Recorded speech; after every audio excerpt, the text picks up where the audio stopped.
ನಾಡಿನ ಸಮಸ್ತ ಜನತೆಗೆ ದಸರಾ ಹಬ್ಬದ ಶುಭಾಶಯಗಳು. ಮೈಸೂರಿನಲ್ಲಿ ದಸರಾ ಜಂಬೂ ಸವಾರಿಯ ಸಂಭ್ರಮ ಮನೆ ಮಾಡಿದೆ. ಬನ್ನಿ ಮರಕ್ಕೆ ಯದುವೀರ ಪೂಜೆಯನ್ನ ಸಲ್ಲಿಸಿದ್ದಾರೆ. ಅರಮನೆ ಆವರಣದಲ್ಲಿ ಜಟ್ಟಿ ಕಾಳಗವು ಶುರುವಾಗಿದೆ. ಹಾಗಾಗಿ ಮೈಸೂರಿನಲ್ಲಿ ಅದ್ದೂರಿ ದಸರಾ ಸಡಗರ ಕಳೆಗಟ್ಟಿರುವಂತದ್ದು. ಮೈಸೂರಿನಲ್ಲಿ ನಾಡ ಹಬ್ಬ ದಸರಾ ಬಹಳ ವಿಶೇಷವಾಗಿ ಆಗ್ತಾ ಇದೆ. ಅದರಲ್ಲೂ ಕೂಡ ಜಂಬೂ ಸವಾರಿಗೂ ಕ್ಷಣಗಣನೆ ಆರಂಭ ಆಗ್ತಾ ಇದೆ. ಮೈಸೂರು ದಸರಾ ಎಷ್ಟೊಂದು ಸುಂದರ ಎನ್ನುವಂತೆ ನಾಡ ಹಬ್ಬ ದಸರಾದ ಸಂಭ್ರಮ ಎಲ್ಲೆಡೆ ಮನೆ ಮಾಡಿದೆ. ವಿಜಯದಶಮಿಯಾದ ಇವತ್ತು 416ನೇ ಐತಿಹಾಸಿಕ ಜಂಬೂ ಸವಾರಿಗೆ ಕ್ಷಣಗಣನೆ ಕೂಡ ಆರಂಭ ಆಗಿದೆ. 6ನೇ ಬಾರಿ ಕ್ಯಾಪ್ಟನ್ ಅಭಿಮನ್ಯು ಅಂಬಾರಿ ಹೊರೋದಕ್ಕೆ ಸರ್ವಸನ್ನದ್ಧನಾಗಿದ್ದಾನೆ. ಹಾಗಾಗಿ ಮೈಸೂರು ದಸರಾಗೆ ಭೂಷಣವೇ ಜಂಬೂ ಸವಾರಿ ಅಂತ ಹೇಳಲಾಗತ್ತೆ. ಅರಮನೆ ಅಂಗಳದಲ್ಲಿನ ಐತಿಹಾಸಿಕ ಜಂಬೂ ಸವಾರಿಗೆ ಸಾಂಸ್ಕೃತಿಕ ರಾಜಧಾನಿ ಸಜ್ಜಾಗಿದೆ. ಗಜಪಡೆಗಳ ಕ್ಯಾಪ್ಟನ್ ಅಭಿಮನ್ಯು ವಜ್ರಖಚಿತ ಚಿನ್ನದ ಅಂಬಾರಿಯನ್ನ ಹೊರೋದಕ್ಕೂ ಕೂಡ ಸಜ್ಜಾಗಿದ್ದಾನೆ. ನಾಡಹಬ್ಬ ದಸರಾ ಸಡಗರ ಸದ್ಯ ಕೊನೆಯ ಘಟ್ಟಕ್ಕೆ ತಲುಪಿದೆ. ದಶದಿನದ ಕ್ಷಣಕ್ಕೆ ಸಾಕ್ಷಿಯಾಗುವುದಕ್ಕೆ ಲಕ್ಷಗಟ್ಟಲೆ ಪ್ರವಾಸಿಗರು ಮೈಸೂರಿನತ್ತ ಹೆಜ್ಜೆಯನ್ನ ಹಾಕ್ತಾ ಇದ್ದಾರೆ. 750 ಕೆಜಿ ತೂಕದ ಚಿನ್ನದ ಅಂಬಾರಿಯಲ್ಲಿ ವಿರಾಜಮಾನಳಾಗೋ ತಾಯಿ ಚಾಮುಂಡಿ ನಾಡಿನ ಜನಕ್ಕೆ ದರ್ಶನ ತೋರಲಿದ್ದಾಳೆ. 6ನೇ ಬಾರಿಗೆ ಅಂಬಾರಿಯನ್ನ ಹೊತ್ತು ಕ್ಯಾಪ್ಟನ್ ಅಭಿಮನ್ಯು ಕೂಡ ಹೆಜ್ಜೆ ಹಾಕಲಿದ್ದಾನೆ. ಈಗಾಗಲೇ ಬೆಳಗ್ಗೆಯಿಂದಲೂ ಕೂಡ ಸಾಕಷ್ಟು ಪೂಜೆ ಪುನಸ್ಕಾರಗಳು ನೆರವೇರಿದೆ. 8 ಗಂಟೆಗೆನೆ ಚಾಮುಂಡಿ ಬೆಟ್ಟದಿಂದ ಉತ್ಸವದ ಮೂರ್ತಿಯ ಮೆರವಣಿಗೆ ಆಗದೆ. 10:15ಕ್ಕೆ ಅರಮನೆಯಲ್ಲಿ ಉತ್ತರ ಪೂಜೆಯೂ ಕೂಡ ನಡೆದಿದೆ. ಹಾಗೆಯೇ ಜಟ್ಟಿ ಕಾಳಗವೂ ಕೂಡ ಆರಂಭ ಆಗದೆ. 11:20ರಿಂದ 11:45ರವರೆಗೆ ಅಂದರೆ ಅರಮನೆಯ ಭುವನೇಶ್ವರಿ ದೇಗುಲಕ್ಕೆ ವಿಜಯ ಯಾತ್ರೆಯನ್ನು ಕೂಡ ಮಾಡಲಾಗಿದೆ. ಮಧ್ಯಾಹ್ನ 1:18ರ ನಡುವೆ ಶುಭ ಧನು ಲಗ್ನದಲ್ಲಿ ನಂದಿ ಪೂಜೆಯನ್ನ ಮಾಡಲಾಗತ್ತೆ. ನಂದಿ ಪೂಜೆಯನ್ನ ಕಣ್ತುಂಬಿಕೊಳ್ಬೇಕು ಅಂತ ಹೇಳಿಯೂ ಕೂಡ ಸಾಕಷ್ಟು ಜನ ಬಹಳ ಕಾತುರದಿಂದ ಕಾಯ್ತಾ ಇದ್ದಾರೆ. ಸಂಜೆ 4:42ರಿಂದ 5:16ರ ನಡುವೆ ಕುಂಭ ಲಗ್ನದಲ್ಲಿ ಜಂಬೂ ಸವಾರಿಯೂ ಕೂಡ ಹೊರಡಲಿದೆ. ನಾಡದೇವತೆಗೆ ಸಿಎಂ ಸಿದ್ದರಾಮಯ್ಯ, ಡಿಕೆ ಶಿವಕುಮಾರರಿಂದ ಪುಷ್ಪಾರ್ಚನೆಯನ್ನ ಮಾಡಲಾಗತ್ತೆ. ಸದ್ಯ ಬನ್ನಿ ಮರಕ್ಕೆ ಪೂಜೆಯನ್ನ ಕೂಡ ಮಾಡಲಾಗಿದೆ. ವಿಶ್ವವಿಖ್ಯಾತ ಮೈಸೂರು ದಸರಾ ಎಷ್ಟು ಇತಿಹಾಸವನ್ನ ಹೊಂದಿದೆಯೋ ಹಾಗೆ ದಸರಾದಲ್ಲಿ ನಡೆಯುವಂತಹ ವಜ್ರ ಮುಷ್ಟಿ ಕಾಳಗ ಕೂಡ ಅಷ್ಟೇ ರೋಮಾಂಚನಕಾರಿಯಾದಂತಹ ಚರಿತ್ರೆಯನ್ನ ಹೊಂದಿದೆ. ಇದನ್ನ ನೋಡ್ತಾ ಇದ್ರೆ ಇದೇ ರೀತಿ ಒಂದು ಸ್ಪರ್ಧೆ ಇದೆಯಾ ಅನ್ನೋದು ಕೂಡ ಅನ್ಸುತ್ತೆ. ರಾಜಪರಂಪರೆಯ ಶರನ್ನವರಾತ್ರಿ ವಿಜಯದಶಮಿಯ ದಿನ ರಾಜವಂಶಸ್ಥರು ವಿಜಯ ಯಾತ್ರೆಗೆ ಹೋಗುವ ಮೊದಲೇ ಅರಮನೆಯ ಅಂಗಳದಲ್ಲಿ ಜಟ್ಟಿಗಳಿಂದ ವಜ್ರ ಮುಷ್ಟಿ ಕಾಳಗ ಆಯೋಜನೆಯನ್ನ ಮಾಡಲಾಗಿರುವಂಥದ್ದು. ಹಾಗಾಗಿ ಇದು ತನ್ನದೇ ಆಗಿರ್ತಕ್ಕಂಥ ವೈಶಿಷ್ಟ್ಯತೆಯನ್ನ ಪಡೆದುಕೊಂಡಿದೆ. ಎದೆ ಗುಂಡಿಗೆ ಗಟ್ಟಿ ಇದ್ದವರು ಮಾತ್ರ ಇಂತಹ ಸ್ಪರ್ಧೆಯಲ್ಲಿ ಕಣಕ್ಕೆ ಇಳಿಯೋದಕ್ಕೆ ಸಾಧ್ಯ ಅಂತ ಹೇಳಲಾಗ್ತಾ ಇದೆ. ಇನ್ನು ದೃಶ್ಯಾವಳಿಯಲ್ಲೂ ಕೂಡ ನೀವು ಗಮನಿಸ್ತಾ ಇರಬಹುದು. ಮೈಸೂರು ಅರಮನೆಯಲ್ಲಿ ಜಂಬೂ ಸವಾರಿಗೆ ಕ್ಷಣಗಣನೆ ಆರಂಭ ಆಗಿದೆ. ಸಾಕಷ್ಟು ಜನ ಮೈಸೂರು ಅರಮನೆಯತ್ತ ಧಾವಿಸ್ತಾ ಇದ್ದಾರೆ. ಇನ್ನು ಧೈರ್ಯ, ಸಾಹಸ, ಗಟ್ಟಿತನದ ಎದೆಗಾರಿಕೆ ಇರೋದು ಜಟ್ಟಿ ಜನಾಂಗಕ್ಕೆ ಮಾತ್ರ ಅಂತ ಹೇಳ್ತಾರೆ. ಹಾಗಾಗಿ ಜಂಬೂ ಸವಾರಿಯ ದಿನ ಅಂದರೆ ಇವತ್ತು ಚಿನ್ನದ ಅಂಬಾರಿಯನ್ನ ಹೊತ್ತು ಸಾಗುವ ಗಜಗಳ ಪರೇಡ್ಗೂ ಮೊದಲು ರಾಜ ಯದುವೀರ್ ಒಡೆಯರ್ ಸಮ್ಮುಖದಲ್ಲಿ ಈ ಒಂದು ಕಾಳಗ ನಡೆಯುತ್ತೆ. ಈಗಾಗಲೇ ಕಾಳಗ ಕೂಡ ಆರಂಭ ಆಗದೆ. ರಾಜವಂಶಸ್ಥರಿಗೆ ನಿಷ್ಠೆ ತೋರಿಸುವಂತಹ ನಿಟ್ಟಿನಲ್ಲಿ ಮುಷ್ಟಿ ಯುದ್ಧವನ್ನ ಜಟ್ಟಿ ಜನಾಂಗದವರು ಮಾಡ್ತಾರೆ.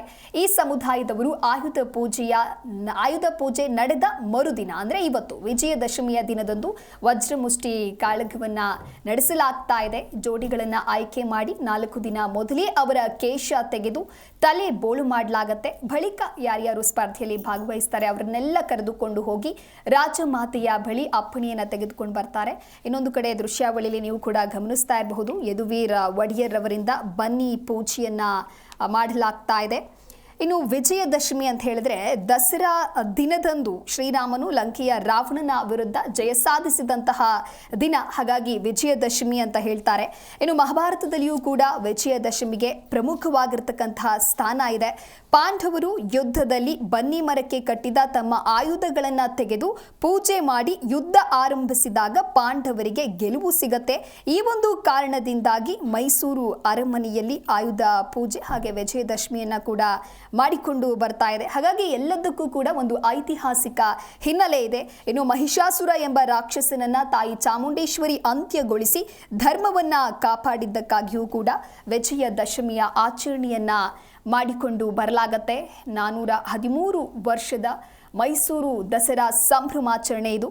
ಇನ್ನು ಆರಂಭದಲ್ಲಿ ಮೈಸೂರು ದಸರಾ ಅಂತ ಹೇಳಿ ಕರಿತಾ ಇರಲಿಲ್ಲ, ಬದಲಾಗಿ ವಿಜಯನಗರ ಸಾಮ್ರಾಜ್ಯದ ಕಾಲದಲ್ಲಿ ಇದನ್ನ ಮಹಾನವಮಿ ಎನ್ನುವಂಥ ಹೆಸರಿನಲ್ಲಿ ಬಹಳ ಅದ್ಧೂರಿಯಾಗಿ ಕರೆಯಲ್ಪಡಲಾಗ್ತಾ ಇತ್ತು.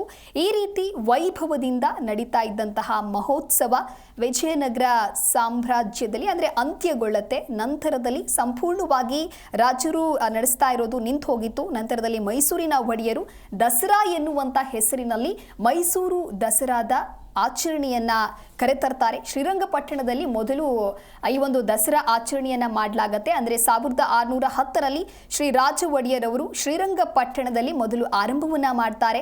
ತದನಂತರದಲ್ಲಿ 1612ರಲ್ಲಿ ಮೈಸೂರಿಗೆ ದಸರಾ ಸ್ಥಳಾಂತರವಾಗತ್ತೆ.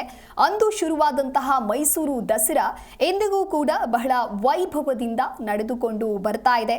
ಇನ್ನು ದಸರಾದ ಕೊನೆಯ ದಿನ ಇವತ್ತು ಜಂಬೂ ಸವಾರಿ, ಮೈಸೂರು ದಸರಾದ ಕೇಂದ್ರ ಬಿಂದು ಅಂತ ಹೇಳ್ತಾರೆ ಜಂಬೂ ಸವಾರಿ. ಹಾಗಾಗಿ ಆ ಜಂಬೂ ಸವಾರಿಯ ದೃಶ್ಯಗಳನ್ನ ಕಣ್ತುಂಬಿಕೊಳ್ಬೇಕು ಅಂತ ಹೇಳಿ ನಾಡಿನ ಮೂಲೆ ಮೂಲೆಯಿಂದ ಮೈಸೂರಿನತ್ತ ಹೆಜ್ಜೆ ಹಾಕ್ತಾ ಇದ್ದಾರೆ. ಸಾಕಷ್ಟು ಜನ ಮೈಸೂರು ಅರಮನೆಯತ್ತ ಧಾವಿಸ್ತಾ ಇದ್ದಾರೆ.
ದೊಂಡಿ ಬಳಸಿದಂತಹ ದೈತ್ಯ ಕಾರ್ಯಾಚರಣೆ ನಡೆಯುತ್ತಾ ಇತ್ತು.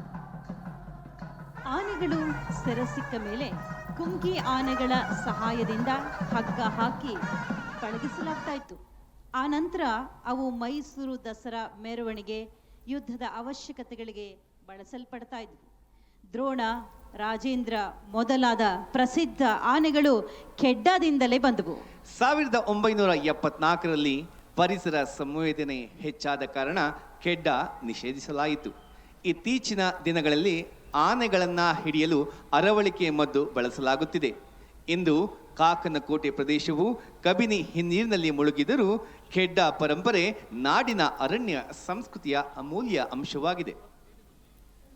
ಭಾರತದ ಕಾಡು ಸಂರಕ್ಷಣೆಯ ಇತಿಹಾಸದಲ್ಲಿ ತರಬೇತಿಯಾದ ಆನೆಗಳ ಪಾತ್ರ ಅತ್ಯಂತ ಮಹತ್ವದ್ದಾಗಿದೆ.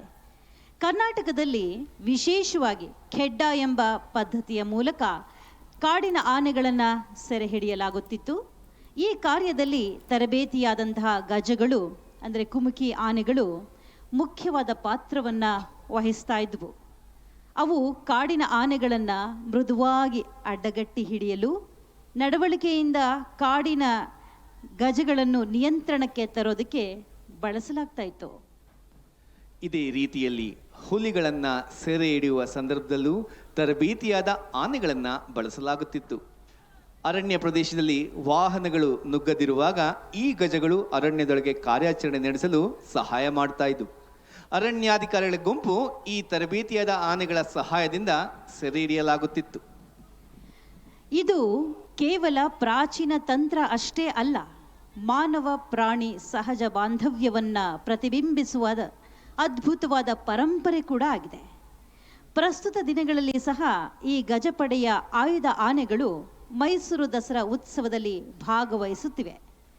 ದಸರಾ ಮಹೋತ್ಸವದಲ್ಲಿ ಅಂಬಾರಿ ಹೊರುವ ಅಭಿಮನ್ಯು ಕಳೆದ 5 ದಶಕಗಳಿಂದ ಅರಣ್ಯ ಇಲಾಖೆಯ ಅನೇಕ ವಿವಿಧ ಕಾರ್ಯಾಚರಣೆಯಲ್ಲಿ ಭಾಗಿಯಾಗಿ ಯಶಸ್ವಿ ಸಾಹಸಿಗಳ ಸಾಲಿನಲ್ಲಿ ಬಂದು ನಿಂತಿದೆ ನಮ್ಮ ಹೆಮ್ಮೆಯ ಅಭಿಮನ್ಯು.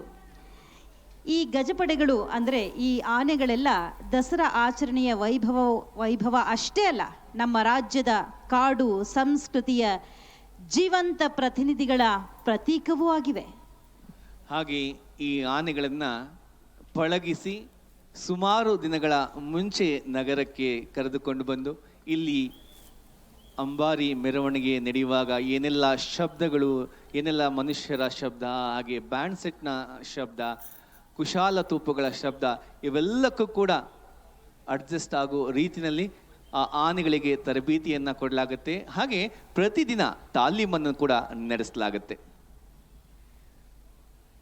ಮಹನೀಯರೇ, ಸಹೃದಯರೇ, ವಿಶ್ವವಿಖ್ಯಾತ ಮೈಸೂರು ದಸರಾ ಜಂಬೂ ಸವಾರಿಯಲ್ಲಿ ಅಂಬಾರಿ ಹೊತ್ತು ಸಾಗಿದಂತಹ ಪ್ರಸಿದ್ಧ ಆನೆಗಳು ಸಾಕಷ್ಟು ಜನರಿಗೆ ಗೊತ್ತಿರಬಹುದು. ಇನ್ನಷ್ಟು ಜನರಿಗೆ ಈ ಮಾಹಿತಿ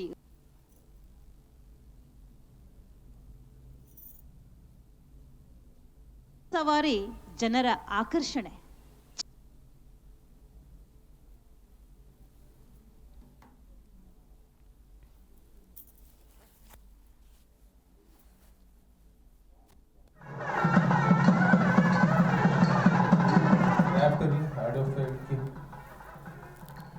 ಮೈಸೂರು ದಸರಾ ಜಂಬೂ ಸವಾರಿಯ ಸಂಭ್ರಮ ಮನೆ ಮಾಡಿದೆ. ನಾಡಹಬ್ಬ ಮೈಸೂರು ದಸರಾ 2025ರ ಜಂಬೂ ಸವಾರಿಯು ಇನ್ನೇನು ಕೆಲವೇ ಕ್ಷಣಗಳಲ್ಲಿ ಅಂದರೆ ಕ್ಷಣಗಣನೆ ಕೂಡ ಆರಂಭ ಆಗಿದೆ. ಅಭಿಮನ್ಯು ಆನೆ ಚಿನ್ನದ ಅಂಬಾರಿಯಲ್ಲಿ ನಾಡದೇವತೆ ಚಾಮುಂಡೇಶ್ವರಿ ದೇವಿಯನ್ನ ರಾಜ ಬೀದಿಯಲ್ಲಿ ಹೊತ್ತು ಸಾಗಲಿದ್ದು, ಈ ಸುಂದರ ಕ್ಷಣವನ್ನ ಕಣ್ತುಂಬಿಕೊಳ್ಳುವುದಕ್ಕೆ ಪ್ರವಾಸಿಗರ ದಂಡೆ ಹರಿದು ಬರ್ತಾ ಇದೆ. ನಾಡಹಬ್ಬ ಮೈಸೂರು ದಸರಾದ ಸಂಭ್ರಮ ಕೊನೆಯ ಘಟ್ಟಕ್ಕೆ ಬಂದು ತಲುಪಿದೆ. 750 kg ತೂಕದ ಚಿನ್ನದ ಅಂಬಾರಿಯಲ್ಲಿ ತಾಯಿ ಚಾಮುಂಡಿ ನಾಡಿನ ಗಮನ ಸೆಳೆಯಲಿದ್ದು, ಈ ಅಂಬಾರಿಯನ್ನ 6ನೇ ಬಾರಿಗೆ ಹೊತ್ತ ಖ್ಯಾತಿಗೆ ಕ್ಯಾಪ್ಟನ್ ಅಭಿಮನ್ಯು ಸಾಕ್ಷಿಯಾಗಲಿದ್ದಾನೆ. ಹಾಗಾಗಿ ಸಾಕಷ್ಟು ಕಾರ್ಯಕ್ರಮಗಳನ್ನು ಇವತ್ತು ಮಾಡಲಾಗ್ತಾ ಇದೆ. ಇನ್ನು ನಾಡ ದೇವತೆಗೆ ಚಾಮುಂಡಿ ಯಾತಿಗೆ ಸಿಎಂ ಸಿದ್ದರಾಮಯ್ಯ, ಡಿಕೆ ಶಿವಕುಮಾರ್ ಅವರಿಂದ ಪುಷ್ಪಾರ್ಚನೆಯನ್ನ ಮಾಡಲಾಗುತ್ತೆ. ಇನ್ನು ಅರಮನೆಯಿಂದ ಬಲರಾಮ ದ್ವಾರ, ಚಾಮರಾಜ ವೃತ್ತ, ಕೆಆರ್ ಸರ್ಕಲ್, ಹೈವೇ ಸರ್ಕಲ್ನ ಮೂಲಕವಾಗಿ ಬನ್ನಿ ಮಂಟಪಕ್ಕೆ ಜಂಬೂ ಸವಾರಿ ಸಾಗಲಿದೆ. ಸಂಜೆ 7 ಗಂಟೆಗೆ ರಾಜ್ಯಪಾಲ ಸಿಎಂ ಸಮ್ಮುಖದಲ್ಲಿ ಪಂಜಿನ ಕವಾಯತ್ತು ಕೂಡ ನಡೆಯಲಿದೆ. ಹಾಗಾಗಿ ಆ ಪಂಜಿನ ಕವಾಯತ್ತನ್ನು ನೋಡೋದಕ್ಕೂ ಕೂಡ ಸಾಕಷ್ಟು ಜನ ಮೈಸೂರಿನತ್ತ ಹೆಜ್ಜೆ ಹಾಕ್ತಾ ಇದ್ದಾರೆ. ಒಟ್ಟಾರೆಯಾಗಿ ಮೈಸೂರಿನಲ್ಲಿ ದಸರಾ ಜಂಬೂ ಸವಾರಿಯ ಸಂಭ್ರಮ ಮನೆ ಮಾಡಿದೆ. ಈಗಾಗಲೇ ಬನ್ನಿ ಮಂಟಪಕ್ಕೆ ಯದುವೀರ ಪೂಜೆಯನ್ನು ಸಲ್ಲಿಸಿದ್ದಾರೆ. ನೀವು ಕೂಡ ದೃಶ್ಯಾವಳಿಯಲ್ಲಿ ಗಮನಿಸ್ತಾ ಇರಬಹುದು. ಹಾಗೆ ಅರಮನೆಯ ಆವರಣದಲ್ಲಿ ಜಟ್ಟಿ ಕಾಳಗ ಕೂಡ ಶುರುವಾಗಿದೆ. ಜಟ್ಟಿ ಕಾಳಗಕ್ಕೂ ಕೂಡ ಅದರದೇ ಆಗಿರ್ತಕ್ಕಂತಹ ಚರಿತ್ರೆ ಇದೆ, ಇತಿಹಾಸ ಇದೆ. ಹಾಗಾಗಿ ಮೈಸೂರಿನಲ್ಲಿ ಒಟ್ಟಾರೆಯಾಗಿ ದಸರಾದ ಸಡಗರ ಕಳೆಗಟ್ಟಿದೆ. ಆಯುಧ ಪೂಜೆ ಮಹಾನವಮಿಯ ಪ್ರಯುಕ್ತವಾಗಿ ಮೈಸೂರು ಅರಮನೆಯಲ್ಲಿ ನಿನ್ನೆ ಆಯುಧ ಪೂಜೆಯೂ ಕೂಡ ಬಹಳ ಸಂಭ್ರಮದಿಂದ ಮಾಡಲಾಗಿತ್ತು. ಸಾಂಪ್ರದಾಯಿಕವಾಗಿ ಪೂಜೆ ಪುನಸ್ಕಾರವನ್ನು ಕೂಡ ಮಾಡಲಾಗಿತ್ತು. ಅದೇ ರೀತಿಯಾಗಿ ವಿಜಯದಶಮಿಯ ಪೂಜಾ ಕೈಂಕರ್ಯಗಳು ಕೂಡ ಬೆಳಗ್ಗೆಯಿಂದಲೇ ಆರಂಭ ಆಗಿದೆ. ಇನ್ನು ವಿಶ್ವವಿಖ್ಯಾತ ಮೈಸೂರು ದಸರಾದ ಜಂಬೂ ಸವಾರಿಯನ್ನು ಕಣ್ತುಂಬಿಕೊಳ್ಳುವುದಕ್ಕೆ ಲಕ್ಷೋಪಾದಿಯಲ್ಲಿ ಜನರು ಕಾತುರದಿಂದ ಕಾಯ್ತಾ ಇದ್ದಾರೆ. ಇವತ್ತು ನಡೆಯಲಿರುವ ವೈಭವದ ಅದ್ಧೂರಿ ದಸರಾ ಮತ್ತೊಂದು ಇತಿಹಾಸವನ್ನ ಬರೆಯಲಿದೆ. ಇನ್ನು ಕಾರ್ಯಕ್ರಮದಲ್ಲಿ ಸಿಎಂ ಸಿದ್ದರಾಮಯ್ಯ ಸೇರಿದಂತೆ ಹಲವು ಗಣ್ಯಾತಿ ಗಣ್ಯರು ಕೂಡ ಭಾಗಿಯಾಗ್ತಾರೆ. ಇವತ್ತು ಮಧ್ಯಾಹ್ನ 1ರಿಂದ 1:18 ಸಲ್ಲುವ ಶುಭ ಧನುರ್ಲಗ್ನದಲ್ಲಿ ಅರಮನೆಯ ಬಲರಾಮ ದ್ವಾರದಲ್ಲಿನ ನಂದಿ ಧ್ವಜಕ್ಕೆ ಪೂಜೆಯನ್ನ ಸಲ್ಲಿಸಿ ಮೆರವಣಿಗೆಗೆ ಸಿಎಂ ಸಿದ್ದರಾಮಯ್ಯ ಚಾಲನೆಯನ್ನ ನೀಡಲಿದ್ದಾರೆ. ಬಳಿಕ ಸಂಜೆ 4:42ರಿಂದ 5-6 ಗಂಟೆಗೆ ಸಲ್ಲುವಂತಹ ಶುಭ ಕುಂಭ ಲಗ್ನದಲ್ಲಿ ಅರಮನೆಯ ಆವರಣದಲ್ಲಿ ಅಭಿಮನ್ಯು ಹೊರಲಿರುವ 750 ಕೆಜಿ ತೂಕದ ಚಿನ್ನದ ಅಂಬಾರಿಯಲ್ಲಿ ವಿರಾಜಮಾನಗೊಂಡ ಶ್ರೀ ಚಾಮುಂಡೇಶ್ವರಿ ದೇವಿಗೆ ಪುಷ್ಪಾರ್ಚನೆಯನ್ನ ಮಾಡಲಾಗುತ್ತೆ. ರಾಜವಂಶಸ್ಥ ಮತ್ತು ಸಂಸದ ಯದುವೀರ್ ಕೃಷ್ಣದತ್ತ ಚಾಮರಾಜ ಒಡೆಯರ್, ಉಪಮುಖ್ಯಮಂತ್ರಿ ಡಿಕೆ ಶಿವಕುಮಾರ್, ಜಿಲ್ಲಾ ಉಸ್ತುವಾರಿ ಸಚಿವ ಡಾಕ್ಟರ್ ಎಚ್.ಸಿ. ಮಹದೇವಪ್ಪ ಸೇರಿದಂತೆ ಹಲವರು ಈ ವೇಳೆ ಉಪಸ್ಥಿತರಿರಲಿದ್ದಾರೆ. ಅಂದರೆ ಕಾರ್ಯಕ್ರಮದಲ್ಲಿ ಭಾಗಿಯಾಗ್ತಾರೆ. ವಿಜಯದಶಮಿ ಮೆರವಣಿಗೆಯಲ್ಲಿ ಸ್ತಬ್ಧ ಚಿತ್ರಗಳು, 125ಕ್ಕೂ ಹೆಚ್ಚು ಕಲಾ ತಂಡಗಳು, 14 ಆನೆಗಳ ಗಜಪಡೆ, ಅಶ್ವರೋಹಿ ಪಡೆಗಳು ಕೂಡ ಭಾಗವಹಿಸಲಿವೆ. ಇನ್ನು ಸ್ತಬ್ಧ ಚಿತ್ರಗಳು ಸಾಕಷ್ಟು ಗಮನವನ್ನ ಸೆಳೆಯುತ್ತೆ. ಜಂಬೂ ಸವಾರಿಗೆ ಕ್ಷಣಗಣನೆ ಶುರುವಾಗಿದೆ. ಮೈಸೂರು ಅರಮನೆ ಈಗಾಗಲೇ ಮಧುಬಣಗೆತ್ತಿಯಂತೆ ಸಿಂಗಾರಗೊಂಡಿದೆ. ಮೆರವಣಿಗೆಯನ್ನ ಕಣ್ತುಂಬಿಕೊಳ್ಳಲು ಬರೋರಿಗೆ 40,000ಕ್ಕೂ ಅಧಿಕ ಆಸನಗಳ ವ್ಯವಸ್ಥೆಯನ್ನ ಕೂಡ ಮಾಡಲಾಗಿದೆ. ಜಂಬೂ ಸವಾರಿ ಸಾಗುವ ಮಾರ್ಗದ ಉದ್ದಕ್ಕೂ ವಿವಿಐಪಿ ಹಾಗೂ ಜನಸಾಮಾನ್ಯರಿಗೆ ಪ್ರತ್ಯೇಕವಾಗಿ ಆಸನಗಳ ವ್ಯವಸ್ಥೆಯನ್ನ ಕೂಡ ಕಲ್ಪಿಸಲಾಗಿದೆ. ಪ್ರತ್ಯೇಕ ಬ್ಲಾಕ್ಗಳ ನಿರ್ಮಾಣವನ್ನ ಮಾಡಲಾಗಿದ್ದು, ಪಾಸ್ನಲ್ಲಿ ಉಲ್ಲೇಖಿಸಲಾದಂತಹ ಗೇಟ್ ಮೂಲಕ ಮಾತ್ರ ಎಂಟ್ರಿ ಇರಲಿದೆ. 4 ಗೇಟ್ನಲ್ಲಿ ಕೆಲವೊಂದಿಷ್ಟು ಜನಕ್ಕೆ ಪಾಸ್ ಅಂತ ಹೇಳಿ ವಿತರಣೆಯನ್ನು ಮಾಡ್ತಾರೆ.